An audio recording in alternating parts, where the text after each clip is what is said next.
Keith Thurman's hypocrisy amazes me. He is being the very motherfucker that was admonishing Floyd Mayweather and Paul Malignaggi for doing what they did to him years ago, right? When he wanted the Paul Malignaggi fight, I remember a press conference that it was after a Keith Thurman fight. Paul Malignaggi was there as a commentator, I believe. And Keith Thurman's infamous saying, "Don't duck me, son. Don't duck me, son." He expected Paulie Malignaggi to give a guy who hasn't really built himself yet a shot at his WBA title, right? Am I correct? Y'all remember that shit, right? He also expected Floyd Mayweather to give him, a guy who has not built himself, a shot at his titles at welterweight, right? But then you turn around and become a champion and say the same shit to Errol Spence when Floyd tried to get you two to fight. But this is the difference. Errol Spence has proven himself now. He is a champion. So there is no proving that needs to be done by fucking Errol Spence. Once you put a strap around your motherfucking waist, you are considered one of the top fighters in the division, regardless of skill set. There are plenty of B-level motherfuckers and C-level motherfuckers that are champions throughout the 17 weight classes that exist in men's boxing, right? There's plenty of them. But you are expected to fight the best once you put that strap around your fucking waist, dog. And you are expected to give others who are seen as the best the opportunity to fight you once they put a strap around their fucking waist.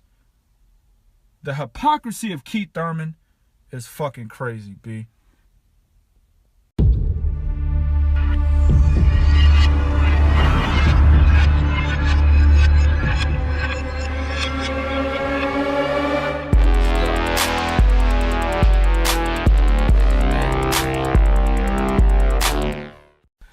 What's good? It's your boy 2K here.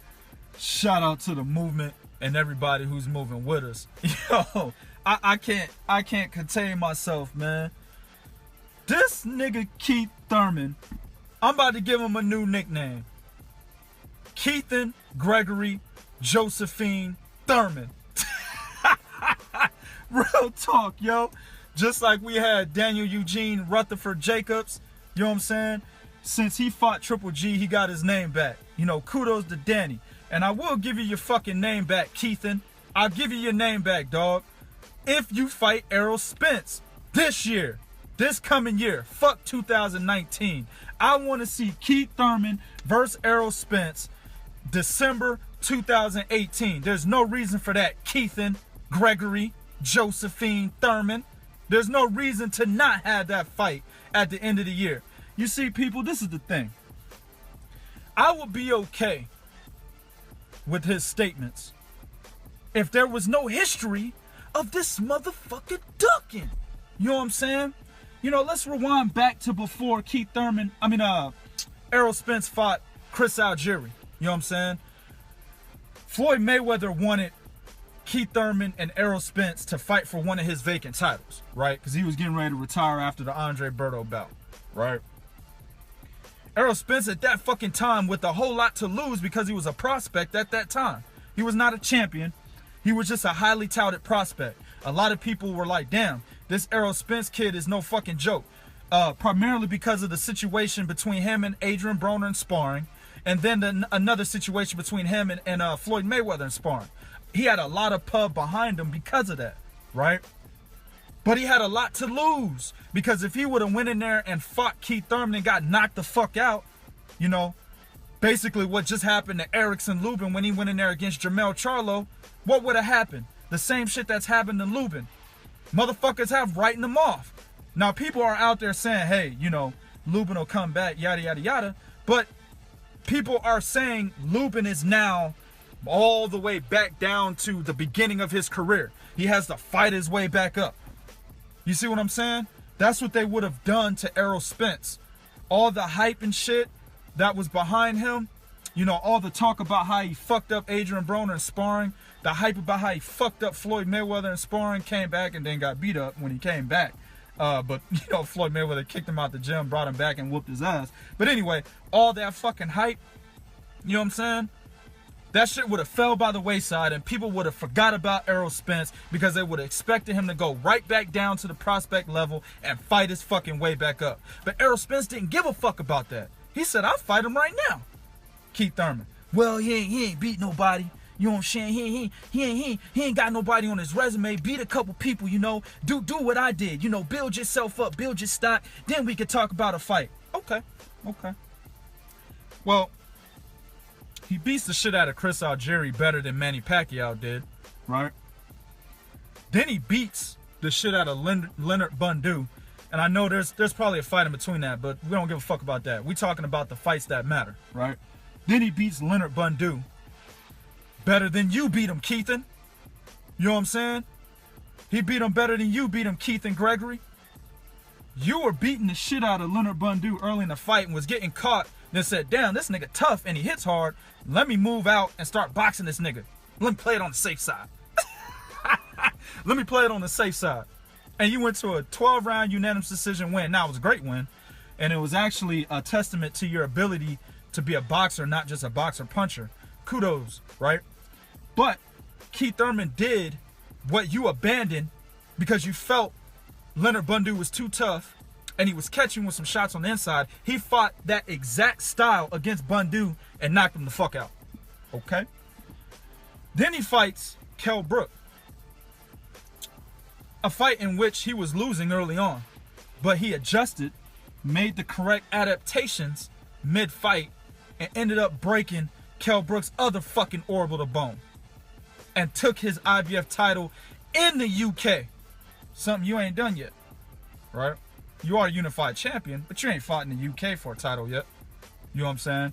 All those bright lights, all those UK people chanting and shit the way they do, talking shit about you. I mean, I remember the Errol Spence, Kell Brook press conference. Derek James couldn't get a fucking word in because Kell Brook's trainer, can't think of his name right now.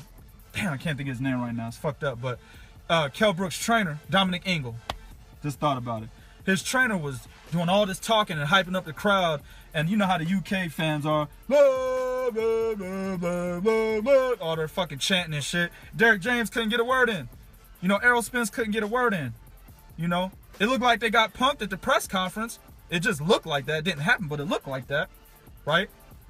Even the damn chocolate brownie comment fell by the wayside because of the fucking support out there. You know, you haven't been through that kind of support against you. You know what I'm saying? You haven't been under those kind of bright lights. You know what I'm saying? So he did something that you haven't done yet. And your whole argument when Floyd Mayweather wanted y'all to fight for his vacant titles is basically, hey, do something and build yourself. Well, what the fuck has he done? He's doing it right now. He's already fucking done it. So what are you waiting on, dog? Talking about 2019, now I understand you had an elbow injury, right? I also understand that you've had a tough last 4 fights. Robert Guerrero, Louis Collazo, Sean Porter, Danny Garcia. I understand, dog. Get a Rod Salka in that motherfucker for your next fight. Not just because you fought 4 very good opponents, right? Or I won't, let me just say, hold up. Let me go back. Not very good. You fought 4 opponents who are serviceable. They're acceptable, right? They are contenders at 147 pounds. Now, Danny Garcia and Sean Porter are the very good opponents you fought. Robert Guerrero and Louis Collazo, they're very respected contenders, okay? So, anyway, you had 4 respectable fights. I understand that. You had to have elbow surgery. I understand that too, dog. Go ahead and get you a Rod Salka, nigga. Matter of fact, get you 2 of them hoes in 2018. But you must fight a guy who is basically making you look like a bitch in the media, dog. Man, where is the fighter's mentality at, man? You know?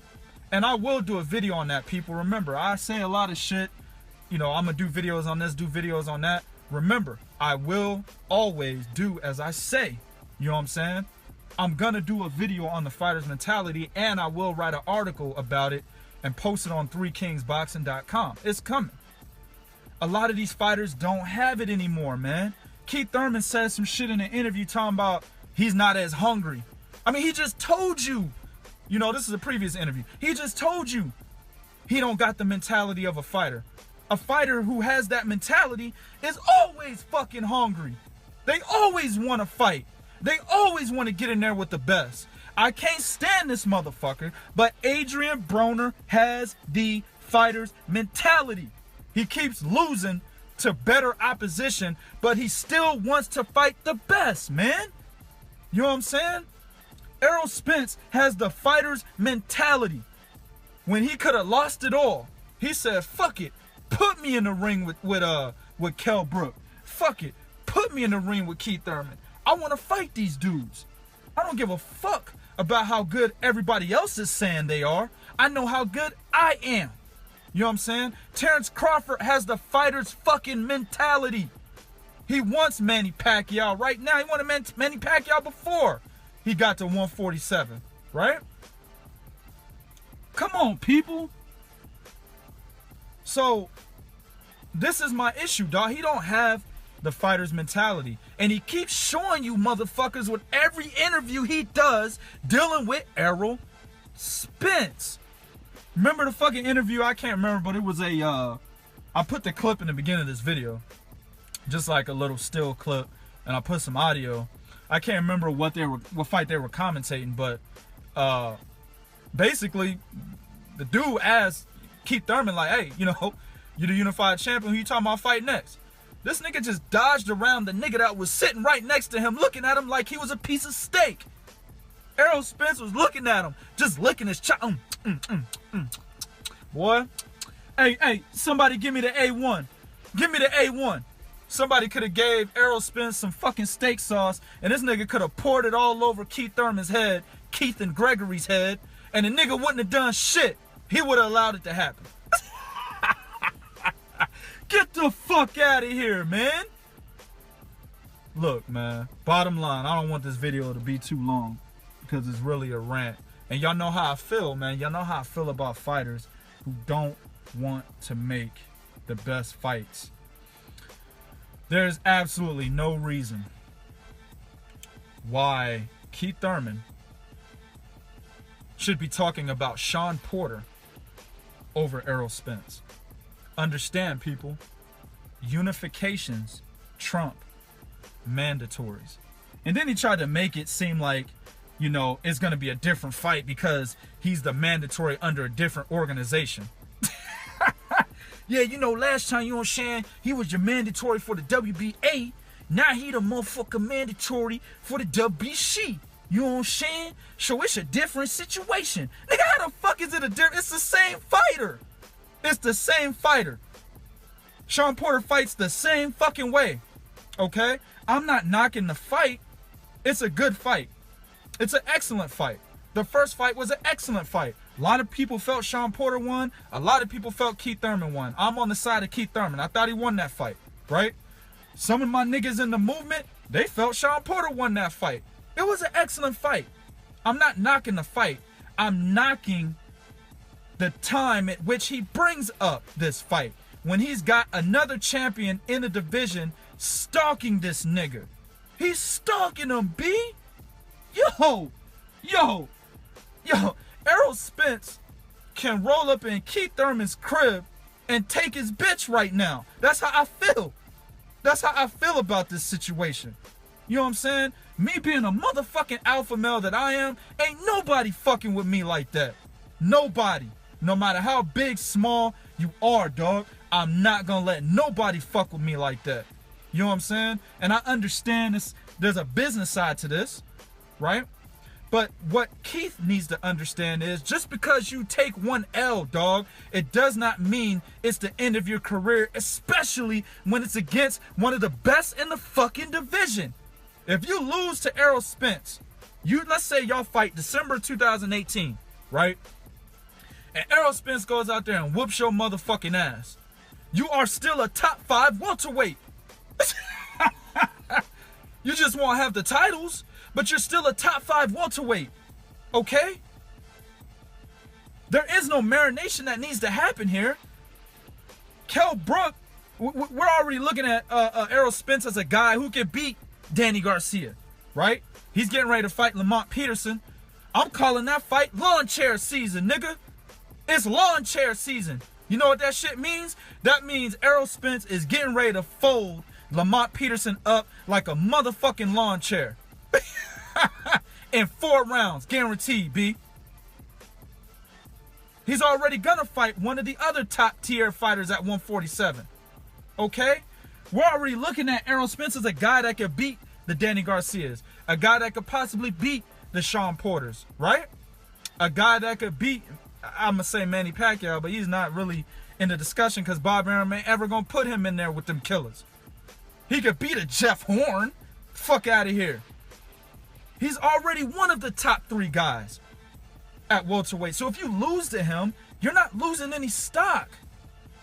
You're not losing any stock, man. Come on, man. This shit is ridiculous. I'm sick and tired of these fighters talking about shit needs to be marinated. I'm sick and tired of these fighters low-key ducking, man. Get the fucking fight made, yo. Real talk, man. YouTube, do what you do in the comment section and be real. I might do a second part to this video because I know I ain't said everything I want to say. You know what I'm saying? Do what you do, but be real. This is real talk for real fans. 1.